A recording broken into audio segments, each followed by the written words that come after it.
blessed people, kita jumpa lagi dalam Blessed Life. We believe we have a blessed life because our life is a blessing. Pada episode kali ini adalah sebuah kisah kesaksian tentang seorang ibu dan seorang anak yang di dalam perjalanan hidupnya berkali-kali si anak hampir diambil oleh kuasa maut. Namun Tuhan memiliki rencana yang indah dan saat ini hidup mereka sudah diubahkan karena pertemuan dengan Yesus mengubahkan kehidupan mereka. Langsung saja kita simak kisah mereka. Jadi setelah itu saya bertumbuh seperti anak pada umumnya. Saya normal, bisa jalan, bisa lari, bisa bicara tanpa kekurangan satu apapun. Cuman pada waktu umur kurang lebih 1 tahun itu saya mulai sakit. Terus dari rumah nggak bisa bicara, nggak bisa jalan. Saya berdoa, kaki satu kecil. Kalau ini seumur hidup karena apa? Saya kan hanya nangis cari Tuhan. Terus gitu saya percaya bisa jalan, bisa bicara, tapi yang satu nggak bisa sembuh. Ada hal-hal yang memang bisa dirubah dari diri kita, ada hal-hal yang nggak bisa dirubah. Jadi ya bersyukur aja sih, Ci. Gitu. Shalom, perkenalkan nama saya Mila dan di samping kanan saya, Ibu Tami. Saya memiliki latar belakang dari keluarga yang non-Kristen. Ibu saya memiliki kepercayaan kebatinan dan bapak saya sendiri seorang Muslim. Jadi perjalanan hidup saya dan keluarga dimulai ketika saya dilahirkan.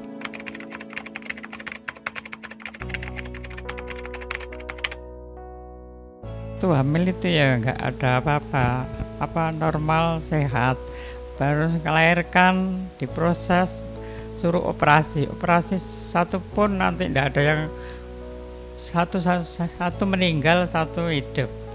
Dokter yang satu bilang tidak, ini banyaknya anak kecil. Ibu percaya ya, mau doa itu doa apa aku nggak tahu. Nanti percaya ada mukjizat yang dokter satu. Ya saya percaya, berdoa ikut dokter itu. Tahu-tahu saya itu kayak seperti mimpi di lumpur-lumpur ya, ketemu orang-orang banyak itu bahkan putih-putih tapi nggak kenal. Itu ada cahaya besar, orang besar itu aku diangkat, itu baru melahirkan Mila. Nggak tahu ikut Tuhan tak apa, aku nggak tahu.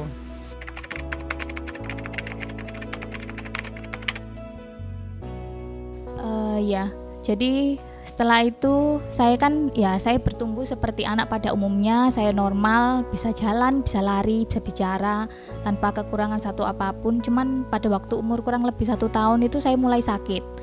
Kelihatannya sih cuman sakit panas gitu. Terus dibawa ke dokter, nggak sembuh, sampai akhirnya dibawa ke rumah sakit. Itu ternyata harus opname. Di rumah sakit itu saya opname kurang lebih hampir 1 bulan, entah 3 minggu atau hampir 1 bulan begitu. Terus yang tadinya normal itu kaki saya itu tiba-tiba kecil. Terus saya juga kehilangan mata saya itu satu.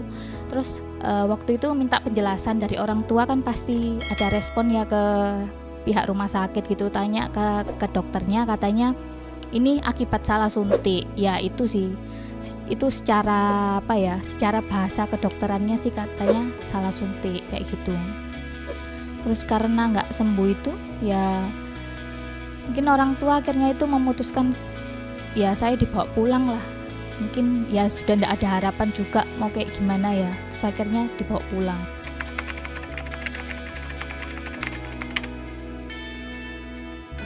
Saya teringat itu melahirkan itu aku mencari Tuhan, aku pernah ditolong sama Tuhan, ingat gitu. Terus dari rumah nggak bisa bicara, nggak bisa jalan. Saya berdoa, kaki satu kecil. Kalau ini seumur hidup karena apa? Saya kan hanya nangis cari Tuhan.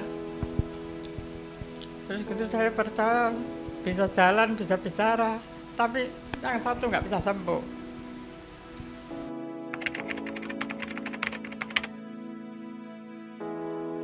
Kan habis dari rumah sakit itu karena nggak sembuh dibawa pulang, karena keluarga juga latar belakang belum mengenal Tuhan Yesus waktu itu. Jadi ya sempat pengobatan alternatif juga ke orang pintar gitu. Sempat dibawa ke orang pintar itu Katanya menurutnya orang pintar itu, saya ditanyai apa waktu itu pernah ibu melihat sesuatu atau orang enggak kayak gitu. Ya memang benar, saya juga ingat waktu kecil itu ada orang di depan rumah gitu pakai baju hitam, terus pakai kacamata hitam, badannya besar gitu, gede. Terus habis itu, tapi saya kira itu karena anak kecil ya, jadi saya kira itu cuman ya tetangga atau orang datang atau siapa gitu, tapi nggak bisa masuk gitu loh, kayak gitu. Terus orang pintar itu juga bilang kalau misalnya ini anaknya ibu ini nggak dibawa ke rumah sakit mungkin bisa sembuh lewat saya kayak gitu. Tapi ya saya nggak percaya di bagian itu sih, C. Saya percaya bahwa Tuhan itu sudah memilih saya, bahkan dari keluarga kami yang tidak Kristen sama sekali kayak gitu.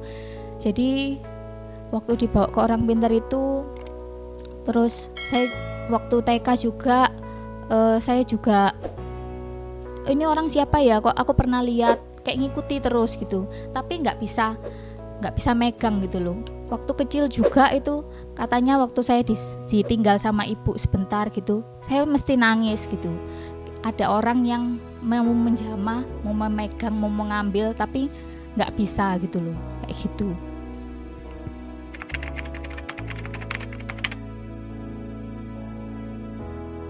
Ya, saya itu rindu mau ke gereja ya, lihat nggak mau masuk, takut.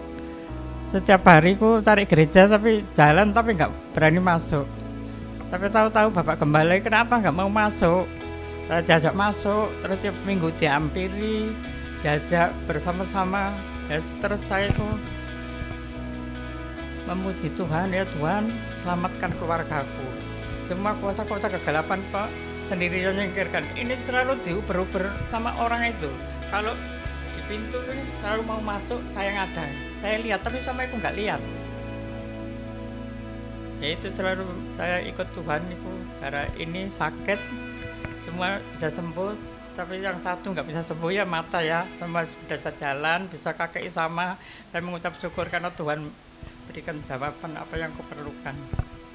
Kalau saya sih gimana saya bisa jadi Kristen tuh awalnya ya mungkin dari ibu ya. Ibu yang dengan sendirinya pergi ke gereja, ibu yang dengan sendirinya cari tahu siapa Tuhan Yesus itu. Ya saya cuma diajak waktu itu, waktu kecil, namanya anak kecil sering diajak, Yus pasti senang nyanyi-nyanyi dan lain-lain gitu. Terus dari situ saya akhirnya mulai ikut sekolah minggu, mulai pelan-pelan diajak beribadah. Terus dari bapak sendiri, kan karena beliau juga masih muslim, waktu itu cuman ada kebetulan ada temennya ibu gitu, kamu berdoa buat suamimu gitu. Terus akhirnya ibu juga berdoa sekitar 1 tahun 2 tahun, terus tiba-tiba diajak ke gereja, mau nggak? Tiba-tiba itu dengan sendirinya itu bapak itu nggak pakai nolak gitu. Oh ya aku mau ikut ke gereja. Dari situ terus kemudian ibu dibaptis, bapak mulai dibaptis. Dan saya juga sekitar SMP gitu mulai saya tahu digembalakan, terima Yesus, dan akhirnya saya dibaptis gitu.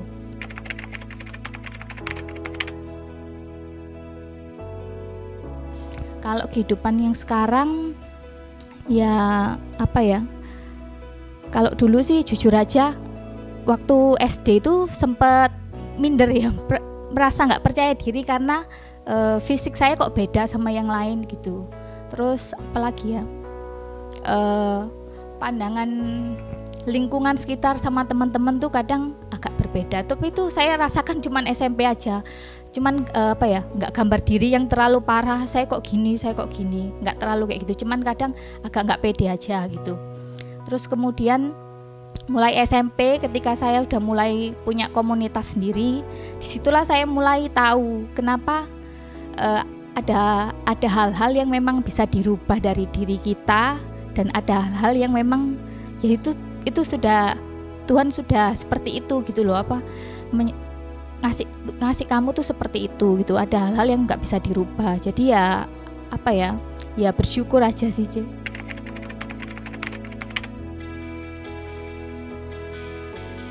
buat teman-teman, saudara-saudara yang nonton kesaksian saya, pesan saya sih ada 2. Yang pertama, ya seperti yang saya sudah katakan tadi, memang ada hal yang bisa diubah dari fisik kita, tapi ada hal yang memang tidak bisa dirubah. Tapi apapun keadaanmu, Tuhan itu tetap mengasihi setiap kita. Dan yang kedua, saat kita mempercayakan hidup kita sepenuhnya sama Tuhan, percayalah bahwa kalian itu miliknya Tuhan dan tidak ada satu kuasa maut pun yang mampu, yang berani memegang atau mengambil setiap kita, karena kita adalah anak-anaknya Tuhan. Terima kasih. Yeremia 29 ayat 12 sampai 13. Dan apabila kamu berseru dan datang untuk berdoa kepadaku, maka aku akan mendengarkan kamu. Apabila kamu mencari aku, kamu akan menemukan aku. Apabila kamu menanyakan aku dengan segenap hati. Blessed people, ketika kita berjumpa dengan Tuhan dan mengalami pengalaman-pengalaman perjalanan dengan Roh Kudus, hal tersebut mampu mengubahkan seluruh kehidupan kita dan masa depan kita. Blessed people, sampai di sini dulu perjumpaan kita. Sampai jumpa di episode selanjutnya. Tuhan memberkati.